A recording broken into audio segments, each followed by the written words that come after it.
Pessoal, Fábio Marchioni, canal Golden Path. Gente, Gregory Pease e seu mundo.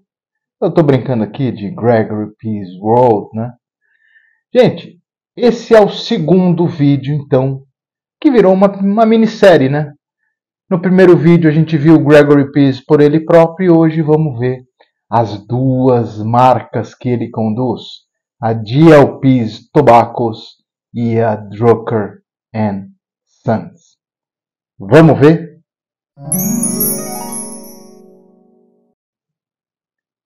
Gente, D.L. Pease, do mundo D.L. Pease.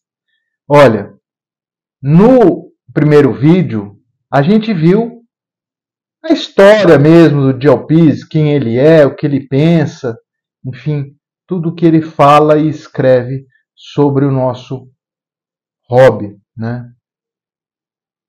E é muita coisa, hein? É muita coisa. O cara é um craque, viu? Hoje, eu tive que dividir o vídeo para não ficar muito longo, sabe? Eu tinha filmado tudo numa única vez, mas depois, na hora que eu fui rever o vídeo, ficou muito longo.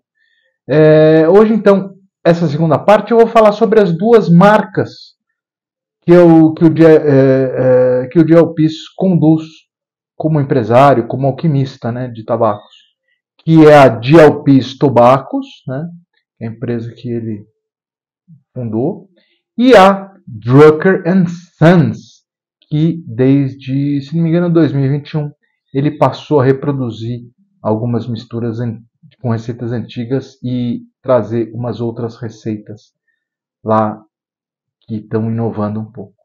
Então é isso, gente. Vamos ver então essas duas marcas. Mas antes da gente ver, ajuda bastante a gente aqui. Valeu!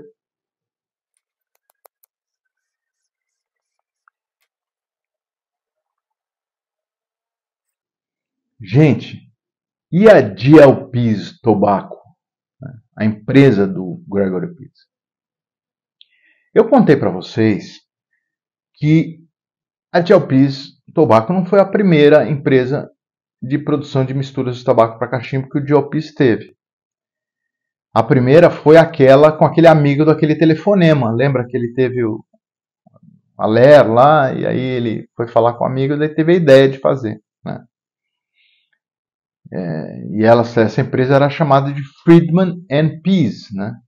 Fundada em 1998, com esse cara, né? O Irving Friedman, que o apelido dele é Fez. Ele é conhecido aí no mercado como Fez. Bom, naquela época, ele conta que eles não tinham um local, né, para fazer as coisas e que tudo era feito na cozinha da casa do Gregory Pease, imagina.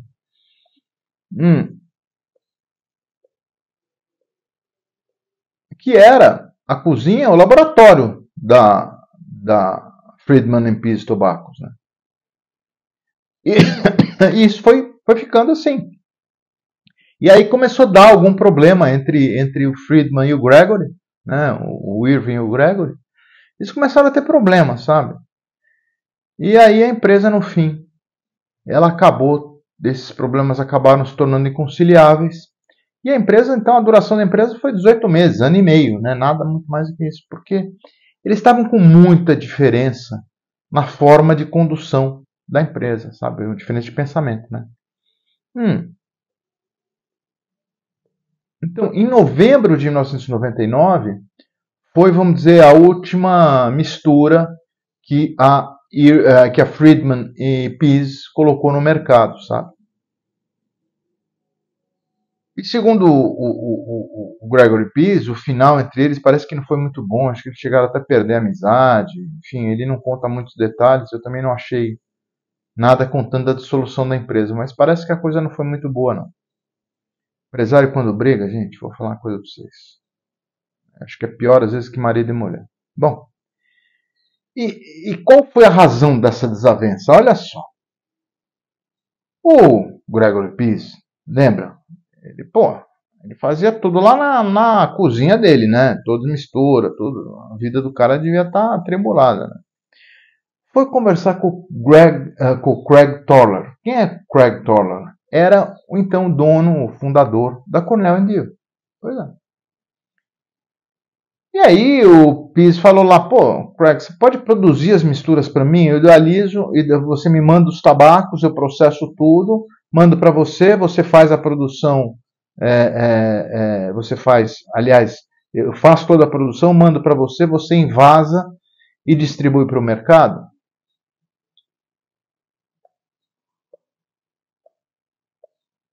O Toller falou, por que não? Né? E esse papo entre o Pease e o Toller é que motivou o fim da parceria dele na empresa Friedman e Pease. Né? Minutinho.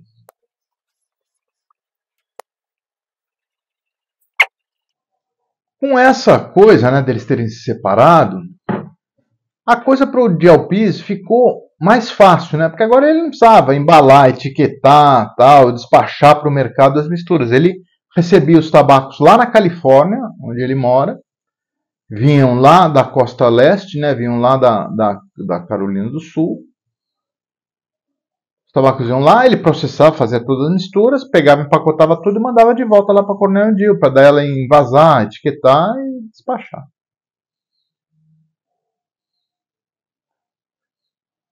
Estava tudo dando bem certo, porque agora ele tinha tempo, né,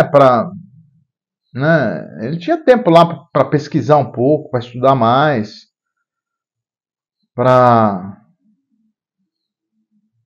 enfim, para se dedicar mais ao projeto da mistura de tabaco propriamente dita, né, do que os aspectos, vamos dizer, abre aspas, comerciais que a produção, que a venda da mistura de tabaco demanda, né?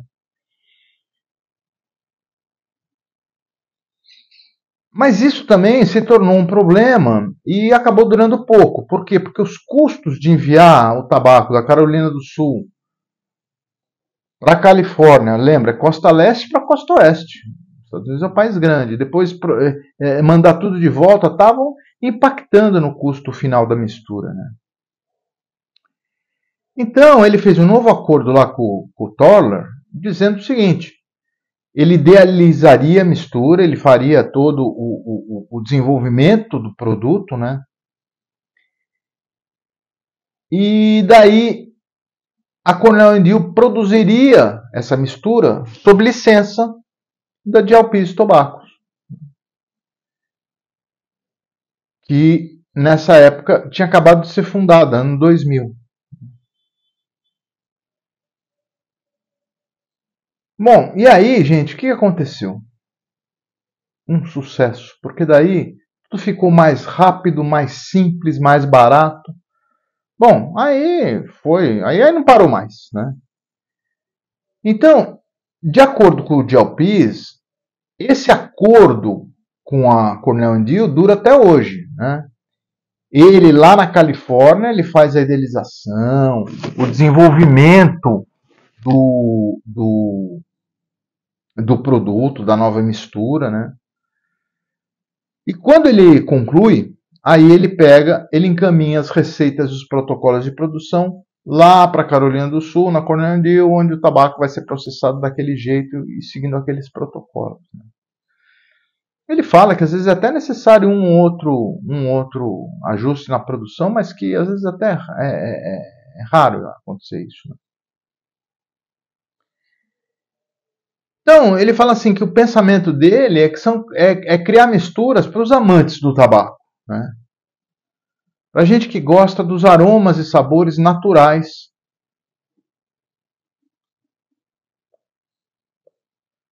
que o tabaco traz. Tá? E que ele gosta muito de misturar as folhas que ele chama as folhas do Novo Mundo, né? Os Virgínias, os Kentuckys, os Maryland, os Burley, com as do Velho Mundo, ou as do Oriente, como é a expressão que ele usa, né? Melhor, que são os orientais, propriamente dito, e os lataquias da vida, né?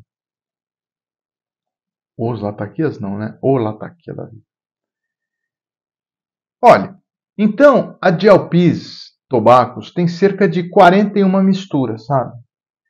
E o que eu acho bem interessante do GLPs é que ele divide essas 41 misturas em 6 linhas diferentes, porque essas 6 linhas têm cada uma dessas 6 linhas tem uma característica muito própria. Então, cada uma das misturas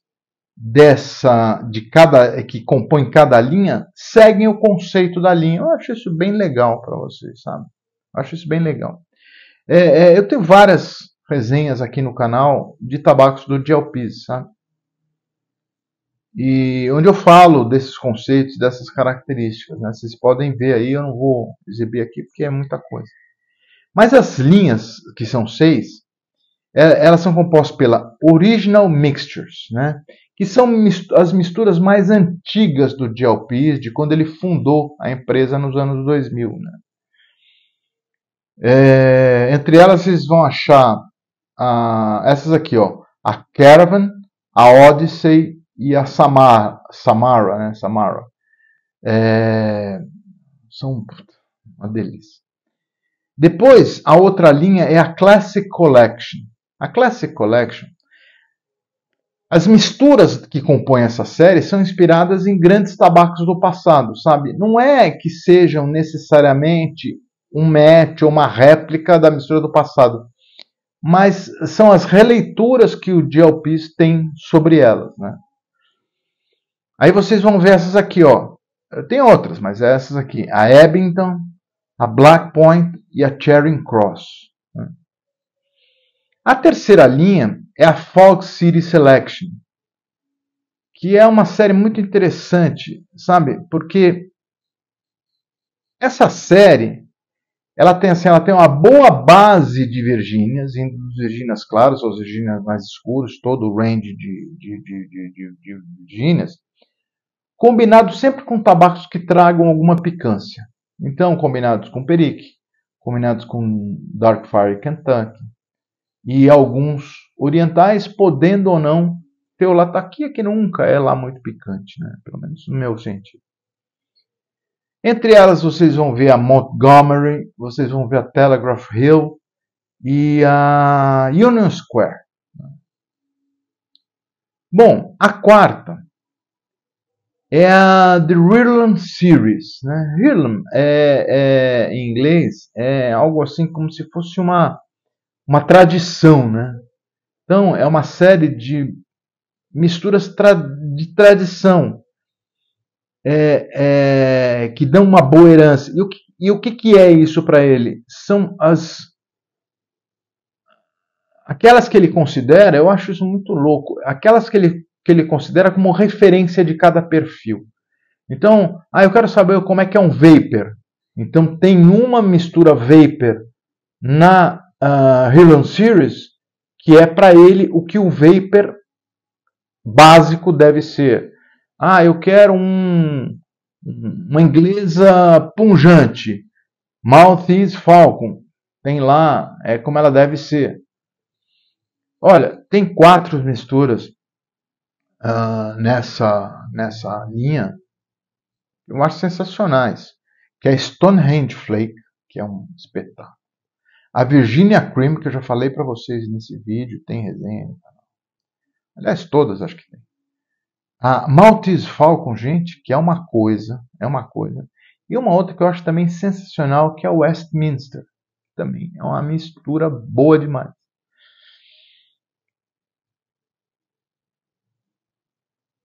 Aí, a quinta, né, eu acho que eu estou certo na quinta, é a Old London Series. O conceito dessa linha de tabacos, assim, é que eles são processados à moda antiga, ou seja, são de tabacos pressionados. Então, todos os tabacos que compõem essa linha vão ser pressionados em cakes, depois vão ser cortados e assim vai embora. Aí eles vão ser cortados em diferentes formatos, mas todos eles são tabacos pressionados. E por fim, gente, a New World Collection, onde ele só usa tabacos que ele chama do Novo Mundo. Então ele fala que ele só usa Virgínias, todo o range de Virgínias, usa Perique, usa Dark Fire, usa Maryland, mas ele só usa isso, ele não usa nenhum outro tipo de tabaco, nem oriental, nem o latakia, nenhum deles. E aí tem umas misturas que são muito interessantes da Gel Peace Tobaccos, que é o Triple Play e o Jackknife, né, que tem a versão Plug e a versão Red Rubbed, se não me engano. O site do Gel Peace, gente, para mim é um dos melhores sites de tabaco que tem. Primeiro, porque o Gel Peace escreve bem, então ele descreve cada mistura com um texto longo, ele conta um pouco dela, enfim. Eu acho bem interessante. E ele aloca, né, como eu falei, todas as suas misturas, ele explica por que ela está no conceito uma daquelas 6 linhas que eu estava contando para vocês. Depois, o site também é muito legal, porque tem muita coisa escrita sobre ele. É uma fonte muito grande de informação, né? Claro, gente, é tudo em inglês. E mais, o Gel Peace, ele é um cara que ele não usa o inglês assim. Ele usa o inglês um pouco mais rebuscado, sabe? Então tem muitas palavras muitas metáforas, tal, que não são nem tão simples de entender. Mas eu acho que vale a pena o esforço de ler os textos dele, porque ele traz muita informação boa, sabe? Agora, é um site que não tem loja comercial. Se você estiver procurando o tabaco do Gel Peace, vai procurar nas lojas comerciais aí normais. Lá ele não vende tabaco, ele até indica onde você pode encontrar, mas ele não vende nada. Né? Olha, para mim, sinceramente, se não é o melhor site de fabricante de mistura de tabaco para cachimbo, ele está seguramente entre os melhores, sabe? Mas como eu estou falando, para mim, é uma busca de fonte de informações. A gente encontra muita coisa nos escritos do Gel Peace. É muito legal. Bom, e a outra linha do Gel Peace? A Drucker & Sons. Bom, Drucker & Sons existe há muito tempo. Mas o Gel Peace, ele começou a produzir as misturas da Drucker & Sons recentemente, se não me engano, em 2001. A Drucker & Sons, ela é centenária, sabe? E muito aclamada pelos cachimbeiros mais antigos, sabe? Muitos que conheceram falavam e falam muito bem dela. Ela foi fundada em Londres, a Drucker & Sons, em 1841. Olha, nós estamos em 2024, 183 anos, se não erro a conta. É isso? Bom, deve ser. Eu fiz essa conta, mas está esse nome na minha cabeça. 183 anos que tem a marca. E o fundador foi um cara chamado John Drucker. Né? E ele fez muito sucesso naquela época entre os consumidores londrinos, que tinha Charles Dickens, tinha gente famosa. Não vou citar todo mundo que eu vi, porque tem cara que a gente não faz a menor ideia quem seja. Mas era um cara famoso na época.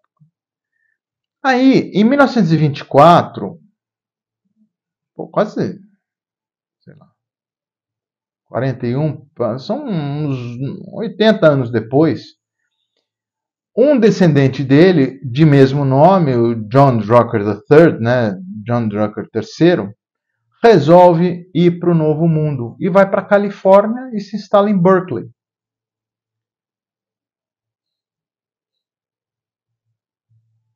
E leva a Drucker & Sons.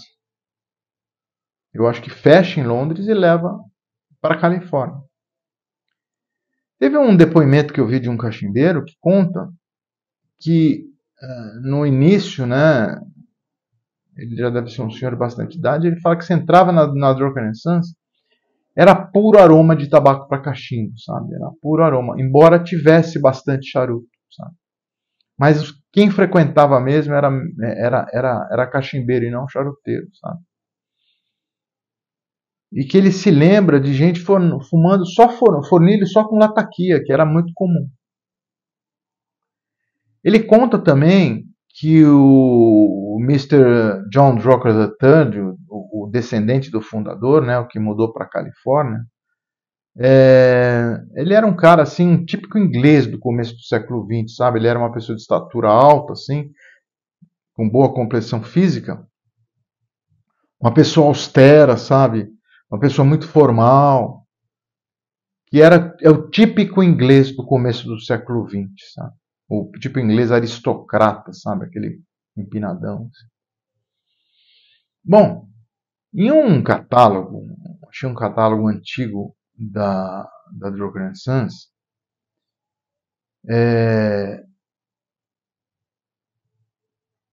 tem algumas curiosidades, né, que eu achei legal reproduzir para vocês. Primeiro, sobre o fundador lá que fundou em Londres, o John Drucker, né, que ele era um grande conhecedor do tabaco e das propriedades do tabaco. Né?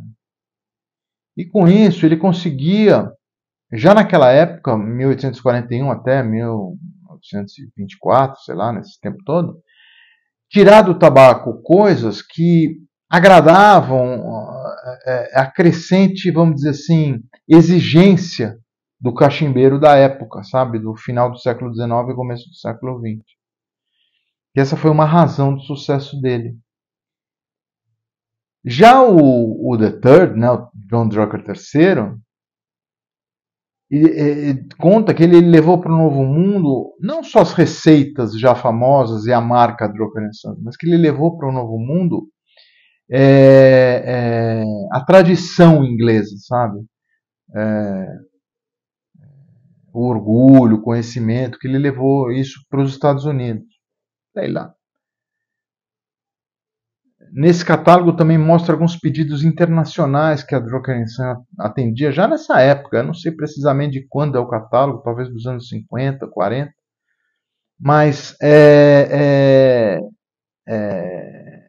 e tem pedidos para vários países, né? Entre eles, olha só, Chile, Kuwait, imagina, Kuwait, Brasil, Alemanha e a própria Inglaterra, né? A Drucker Sons dos Estados Unidos mandava tabaco para a Inglaterra.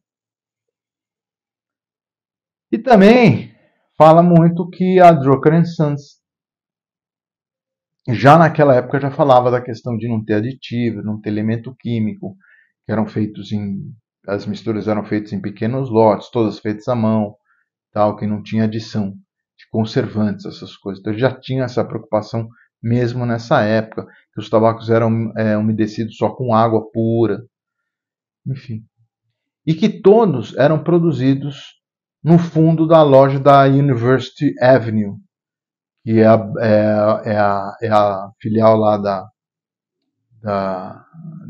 filial não, matriz, não sei, da Drucker Sons era, né? Que é que fica perto da faculdade de Berkeley, né? Perto do campus. E que tudo era feito sob a supervisão de um cara chamado Robert Rex. Né? Até mesmo a embalagem era tudo supervisionado diretamente pelo Robert Rex. E que nessas mais de 30 misturas listadas nesse catálogo, que é o que era produzido assim de uma forma mais direta, né? Que eles ainda tinham mais 1000 misturas anotadas, mais 1000 tipos de receita anotadas, que eram as receitas, vamos dizer assim, privativas dos clientes das lojas, da tabacaria. E ele conclui que nesse catálogo dizendo que se você não encontrar nas 30 misturas uma que te sirva, certamente eles iriam misturar os tabacos para você e achar alguma coisa que te agradasse. Bom, então entre 1924 e 1964, a Drucker Sons foi marcando, né, foi se desenvolvendo, foi criando o seu nome nos Estados Unidos e no mundo todo afora, ficando muito forte como tabacaria, né? E ela tinha uma loja que era instalada em Berkeley, né, na University Avenue, e tinha uma outra que era instalada em Oakland, que era na Piedmont Avenue, que também é uma rua importante. Elas estavam próximas, era 6 quilômetros, era daqui e ali, não era nada de... Estavam em duas cidades dele lá, mas aquelas conceito de cidade do americana é bem diferente do nosso. Né? Bom, mas em 64, os filhos do John Drucker, o cara que tinha trazido a Drucker Sons para os Estados Unidos, resolveram vender a empresa. Eles não queriam mais e tal, resolveram vender a empresa e venderam para quem? para o Robert Rex. E o Robert Rex, que era o cara que estava à frente de tudo praticamente na tabacaria, ele inovou muito em termos de produção de tabaco, ele aplicou processos químicos ao tabaco, ele desenvolveu técnicas de envelhecimento das misturas, sabe? Enfim, ele tornou as misturas da Drucker & Son ainda mais famosas, né? Ainda mais famosas.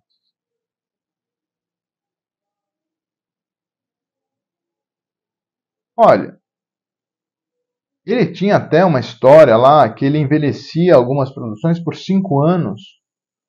E daí ele só estampava assim na lata, 5 years aged. E aí o preço da mistura aumentava muito. Enfim, ele tinha muito sucesso em fazer isso. E no tempo do Rex, do Robert Rex, é que esses estudantes de Berkeley, né, iam lá e frequentavam a Drucker & Son, sabe? Provavelmente não, na University Avenue, né? Na loja da University Avenue. E porque como eles gostavam muito do negócio de tabaco, de cachimbo, então eles acabavam se tornando empregados lá, iam ser vendedores da loja, enfim. E entre eles, o próprio Gregory Pease foi um estudante de Berkeley que foi ser empregado lá, como eu já contei para vocês. Tem até história lá que ele recebia o salário dele em tabacos, em cachimbos. Então ele era o único, vamos dizer, estudante assim, a frequentar o campus, andar pelo campus, fumando um Dunhill ou fumando um Sheraton. Né? Cachimbaço, inclusive. Bom, a tabacaria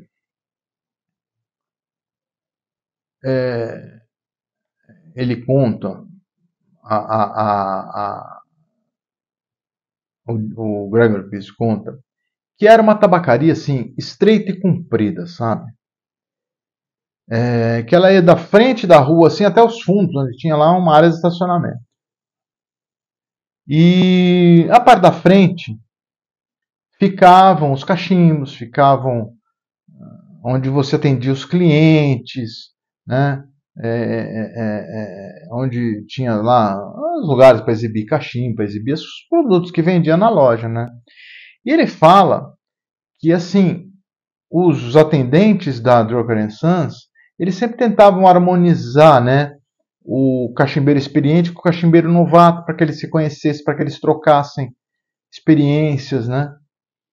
E então que eles mostravam para os clientes as novidades de produtos, de cachimbo, de tabaco, de charuto também, porque não, acessório e tal. Mas sempre procurando fazer isso, procurando harmonizar o conhecimento das pessoas, né?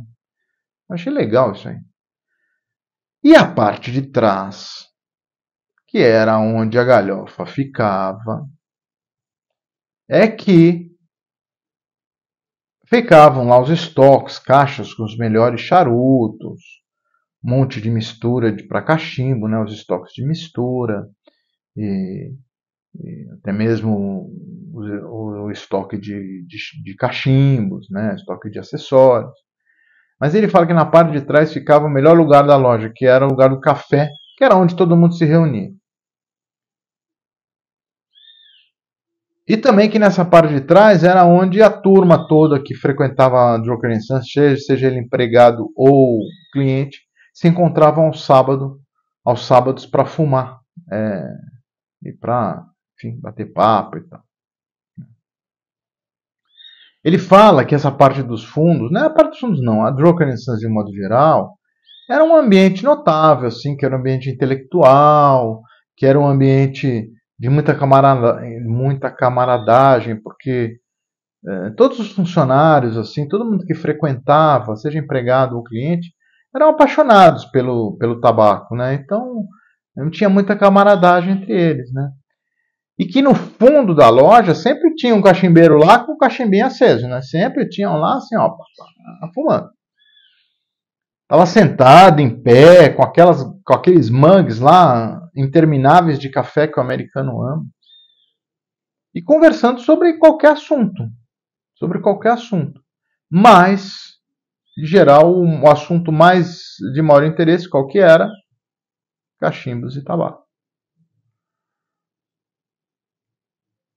Então, foi nesse santuário, né, que é como o Gelpies adjetiva essa parte dos fundos da tabacaria, é que ele teve seus contatos mais profundos com o mundo do cachimbo, sabe? Onde ele adquiriu o seu primeiro cachimbo, que segundo ele foi um Barling, onde ele aí, já a partir dessa época, ele já fumava misturas clássicas, não mais os aromáticos, né? Foi onde ele teve o primeiro Nick Kick, que dele aprendeu que essa amante nossa, a lei de nicotina, tem que ser tratada com certo respeito. Enfim, foi nessa área de trás que ele aprendeu a restaurar cachimbo, a misturar cachimbo. Ele fala que essa parte de trás da Drucker & Sons era para ele um santuário. Foi lá onde ele aprendeu a misturar, envelhecer, enfim, tudo nessa parte de trás. Bom, a Drucker & Sons teve o final dela, como toda tabacaria ultimamente tem, né? O Robert Rex queria fazer vinho, cansou do tabaco, se mandou. Aí foi vendendo para um proprietário aqui, para outro ali e tal. Mas em 1992, ela acabou sendo definitivamente fechada, encerraram a atividade. Então é isso, gente. Essa é a história dessa famosa marca que durou de 1841 até 1992. Muitos anos. Cento e não sei quantos anos. E a Drucker & Sons by GLPs? Então, como eu falei, desde 2021, o Gregory Pease ele resolveu relançar misturas cujas receitas eram da Drucker & Sons. Segundo ele próprio, é tudo de memória, mas como ele fumou muito essas receitas, ele e as preparou, né, ele as misturou, ele lembra das receitas, ele lembra das fórmulas, né? E que algumas que ele consegue, inclusive, lembrar em detalhes, né? Pegando aquele catálogo que a gente viu lá atrás, ele já lançou, olha, a Levant Mixture, a Trafalgar, a Red Lion, a The Devil's Own, a Princess Blend, a Inns of Court e a Blair Gowrie, né? E também ele lançou algumas novas, que são variações lá desse catálogo. Eu não sei se, eu acredito que não, acho que são idealizações dele, que é a First Amendment, que é um show, a Loch Ness, a Casbah, a Kingsful e a The Merry Monk. Então, além da famosa Inns of Court, que é essa aqui, ó, Inns of Court, essa mistura foi muito famosa nos tempos antigos da Drucker & Sons, que é uma mistura de Burley, Latakia, Virgínia, Maryland e Perique. Isso é uma delícia, eu não fumei ainda, está fechado, ó, lacradinha, preciso abrir ainda e vou fazer a resenha. Então, uma mistura muito famosa, Inns of Court. Existiu uma outra que foi muito famosa também, que eu não vi o Gregory Pease falar dela ainda, que é a Blend 805, né? Que é uma inglesa que fez muito sucesso na época. Muito sucesso. E ela teve esse nome, inclusive, porque foi idealizada por um cliente da Drucker & Sons que tinha o número, era o cliente identificado como cliente 805. Alguma coisa como o caso lá da Dan Hill, lembra do My Mixture 965, que era o cliente 965. Então, eu espero que o Gregory Pease acabe lançando aí futuramente essa mistura, a Blend 805, uma releitura dela. Então é isso, gente. Essa é a conclusão do GLP's World. As marcas que o GLP's conduz a GLP's Tobaccos e a Drucker & Sons. E com isso, gente, eu espero que... É isso mesmo. Que o nosso prazer seja sempre mais prazeroso. Obrigado, abraços e até a próxima.